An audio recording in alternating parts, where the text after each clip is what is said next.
Muy buenas noches, mi nombre es Camilo Andrés Neira. Esta noche les vengo a hablar sobre el libro de Cronopios y Famas del autor Julio Cortázar. Este libro está conformado en sí por 64 relatos, los cuales son relatos cortos. Estos relatos en sí están, por así decirlo, hechos con sarcasmo, ironía y, por así decirlo, en un sentido. Entre ellos viene lo que viene siendo reflexiones filosóficas. ¿Qué quiero decir con esto? En estos libros, por ejemplo, este libro está conformado por 64 relatos, ¿sí? Pero estos 64 relatos vienen conformados en 4 grupos, los cuales son manual de instrucciones, eh, ocupaciones raras, material plástico e historias de cronopios y formas.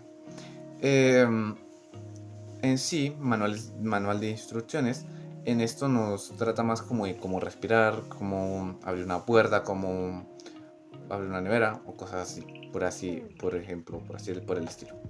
Em, Esto nos lleva a decir que Cronopios y Famas nos mete en un tema el cual llega a ser muy, por así decirlo, muy simple, como lo sería abrir una puerta, abrir una nevera o respirar. Pero esto nos lo explica o nos dice, bueno, lo explica cómo hacerlo con una forma irónica y sarcástica. Siendo esto en una parte llegando a ser una reflexión filosófica, la cual mete mucho a la persona en sí en esto, haciendo que esta persona reflexione mucho sobre el tema, haciendo que pueda llegar a pensar mucho sobre esto, como lo pueden ser algunas personas, como lo han vivido. Julio Cortázar quiso, o en sí quería, con este libro hacer que muchas personas llegaran, o en sí llegaran a reflexionar mucho sobre cómo hacen todo día a día, cómo llegan a hacer las cosas. Por ejemplo, en el manual de instrucciones hay una parte donde nos dicen cómo llorar. En esta parte, pues, nos llega a hacer mucho énfasis en cómo podemos llegar a llorar, siendo un poquito sarcástica y con humor, pero a la vez nos da muchas cosas a las cuales podemos llegar a pensar. Julio Cortázar lo que quería llegar con todo esto es que podamos llegar a reflexionar más, o en sí esto es lo que yo he pensado al transcurso que he ido leyendo este libro. Em, esto hizo que este libro fuera uno de los libros más legendarios que él ha tenido. Por, eh, ¿A qué me refiero? Me refiero a que ha sido uno de los libros a los cuales famas, más fama o más en sí, más gente ha llegado a querer leerlo. ¿Por qué digo esto? Porque es un libro el cual tiene muchos relatos que son cortos, pero a la vez hablan mucho de la reflexión, hablan de comedia, por así decirlo, metiéndole un poco de humor o sarcasmo, haciendo esto un poco más entretenido la lectura con con estas instrucciones o en sí estos eventos que nos muestran o estas historias o estos relatos que nos cuentan y nos vienen contando en este libro, haciendo de este libro algo más, por así decirlo, más chévere o más fácil y mejor a la hora de leerlo, haciendo que sea mejor y mucho más entretenido.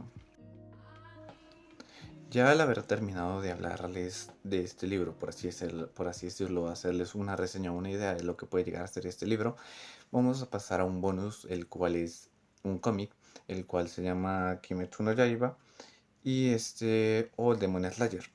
En este cómic nos hablan sobre un personaje, o que es el protagonista, vendría siendo Tanjiro Kamado, el cual vive con su familia pacíficamente en una montaña cerca de un pueblito.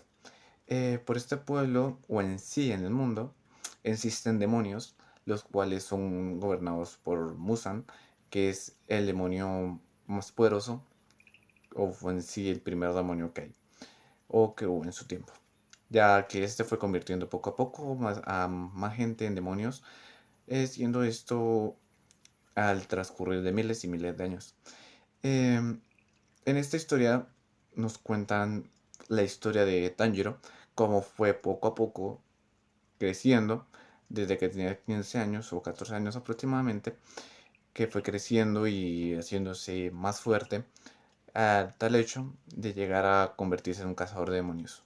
Esto sucede esto sucede tras el hecho de haber sufrido una pérdida, o en sí una gran pérdida, lo cual lo motivó a querer convertirse en un cazademonios para poder llegar a sanar a una de las personas a la cual más quería, la cual se terminó convirtiendo en un demonio. Esto y otras cosas que pasaron lo llevaron a convertirse en un cazademonios.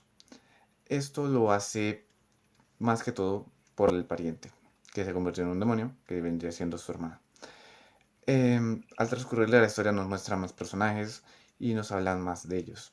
En el siguiente video les hablaré más sobre este cómic y les hablaré más acerca de ello. Muchas gracias y espero les hubiera gustado.